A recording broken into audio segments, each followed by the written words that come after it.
Welcome to best plus. और हम इस वीडियो में देखेंगे राजस्थान की प्रमुख लोक गायन शैलियाँ।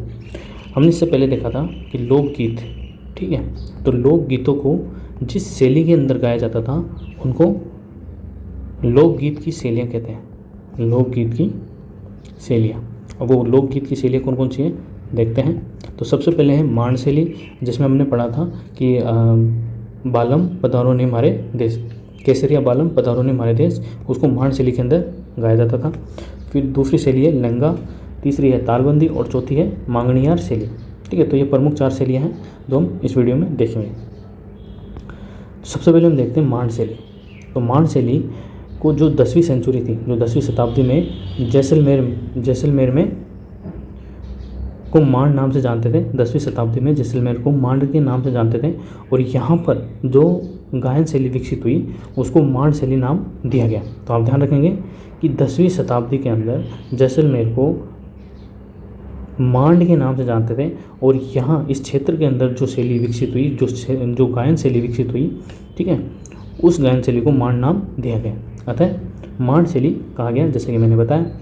कालांतर में राज्य के अन्य भागों में भी यह लोकप्रिय हो गई। ठीक है, कालांतर में मतलब 10वीं सेंचुरी के बाद धीरे धीरे यह अन्य भागों के अंदर भी लोकप्रिय हो गई।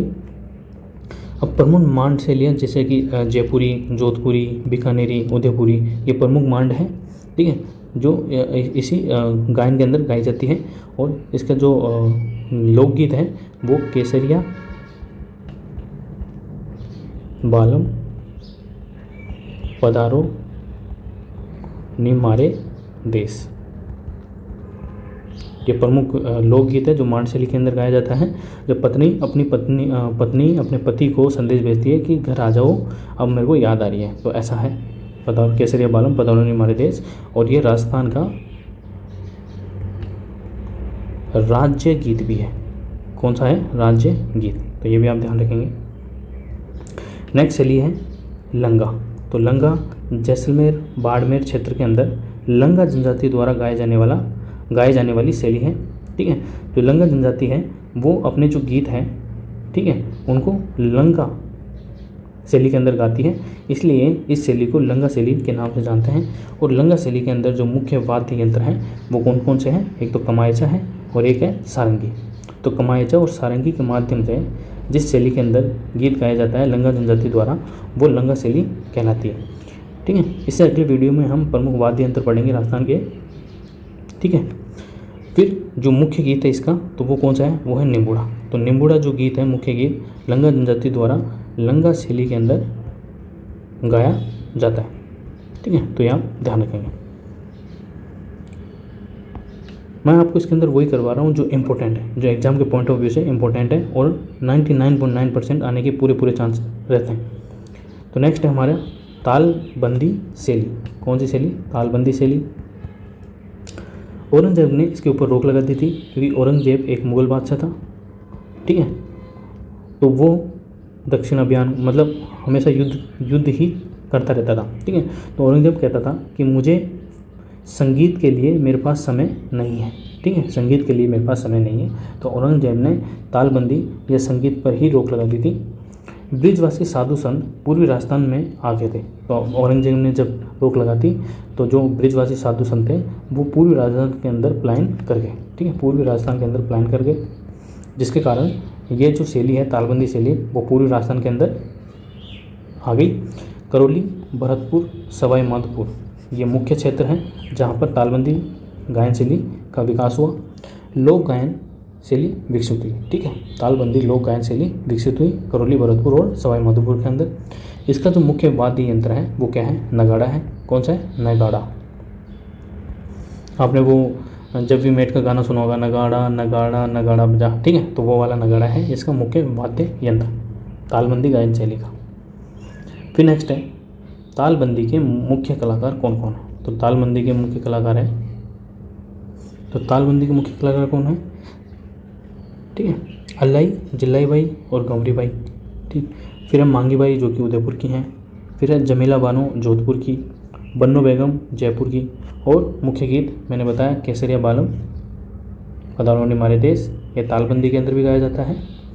और मांड शैली के अंदर भी गाया जाता है।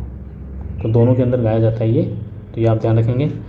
मुख्य कलाकार कौन है तालबंदी के? अल्लाई जिल्लाई बाई गौरी बाई, मांगी बाई उदयपुर की हैं, जमीला बानो जोधपुर की, बन्नो बेगम जयपुर की। ठीक है,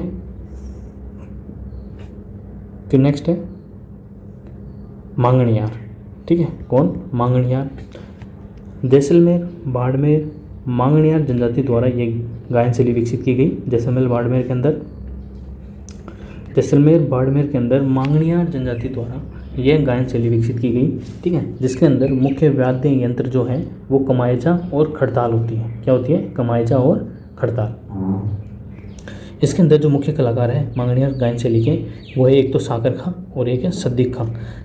साकर खां को कमायचा वादक कहते हैं और सद्दीक खां को खड़ताल का जादूगर कहा जाता है, क्योंकि जो साकर खां है वो मांगणियार गायन शैली के अंदर गीत तो गाते ही हैं, साथ में कमायचा भी बजाते हैं और सद्दीक खां खड़ताल बजाते हैं। ठीक है, तो ये दोनों जो मुख्य कलाकार हैं वो गाने के साथ साथ जो मुख्य वाद्य यंत्र हैं वो भी बजाते हैं। अब जो मांगणियार की जो लोक कला अनुसंधान परिषद है, जिसको सद्दीक खां मांगणियार लोक कला अनुसंधान परिषद कहते हैं, उसको जयपुर में स्थापित किया गया था 2003 के अंदर। तो ये भी आपसे पूछा जा सकता है कि सद्दीक खां मांगणियार लोक कला अनुसंधान परिषद जयपुर की स्थापना कब की गई थी? तो 2003 के अंदर की गई थी। अब देख लेते हैं हम कि राजस्थानी लोकगीतों की विशेषताएं क्या हैं। ठीक है, राजस्थानी जो लोकगीत हैं उनकी विशेषताएं क्या हैं। सबसे पहले हम देखेंगे कि प्रकृति का मानवीकरण किया गया। प्रकृति का मानवीकरण मतलब कि फैमिली मेंबर की तरह दर्जा दिया गया प्रकृति के अंदर, पेड़ पौधों को, जानवरों को, पशु पक्षियों को, इन सबको। ठीक है, तो इसलिए इनका ज़्यादा वर्गीकरण किया गया राजस्थानी लोकगीतों के अंदर।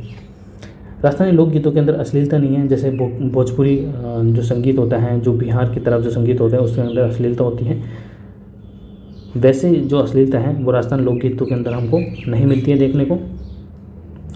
साथ में पति पत्नी के आदर्श प्रेम पर आधारित लोकगीत यहाँ राजस्थान के अंदर मिलते हैं। जो पति पत्नी हैं उनके जो आदर्श प्रेम है, मतलब एक स्वच्छ और निर्दोष जो प्रेम होता है उसके ऊपर ये आधारित लोकगीत होते हैं राजस्थान के। और इनके अंदर वीर रस की प्रधानता होती है। अब वीर रस की प्रधानता क्यों होती है? क्योंकि राजस्थान के अंदर आपको पता है कि भू राजस्व व्यवस्था चलती थी पहले। ठीक है, उसके कारण जो सामंत होते थे वो किसानों के ऊपर मतलब विभिन्न प्रकार के कर लगाते थे। ठीक है, और इन सामंतों के खिलाफ जो इकट्ठे होकर किसान जो गीतों के माध्यम से इकट्ठा किया जाता है, उनके अंदर जो वीर रस की प्रधानता थी, मतलब उनके सामंतों के विरुद्ध विरोध प्रदर्शन करने की जो भावना पैदा की जाती थी वो इन लोकगीतों के माध्यम से की जाती थी। देवी देवताओं के संबंधित गीत होने के कारण गीतों में निराश मन में भी आशा की उम्मीद जगा देती थी। जो राजस्थानी लोकगीत हैं वो जो देवी देवता के जो गीत होते थे उनसे संबंधित जो गीत होते थे वो निराश मन में भी आशा की किरण जगा देते थे। ऐसे हैं राजस्थान के लोकगीत। राजस्थान के जो लोकगीत हैं वो रोजगार का साधन भी हैं, मतलब इन लोकगीतों को गाकर लोग अपने जीवन यापन भी करते हैं। संगीत घराने और गायन शैलियों का विकास राजस्थान में होता है। इन्हीं लोकगीतों की वजह से संगीत घराने और गायन शैलियों का विकास होता है। गायन शैली हमने पढ़ ली, संगीत घराने हमने इससे पीछे वाली वीडियो में पढ़ लिए थे। इससे संस्कृति का स्थानांतरण होता है एक पीढ़ी से दूसरी पीढ़ी के अंदर। ठीक है, लोकगीतों के माध्यम से ही पता चलता है कि प्राचीन संस्कृति क्या थी और उन संस्कृति से जो राजस्थान की जो कला और संस्कृति है उसके माध्यम से हम क्या शिक्षा ले सकते हैं और उसको अपने अंदर तन मन में उतार कर राजस्थान की संस्कृति को बचाए रखने में अपना योगदान दे सकते हैं। नेक्स्ट क्या है, यहाँ पे पर्यटकों के आकर्षण का केंद्र है राजस्थान लोकगीत। ठीक है, आपने देखा होगा कि जल महल के पास, ठीक है, हवा महल के पास, नाहरगढ़, जयगढ़, आमेर।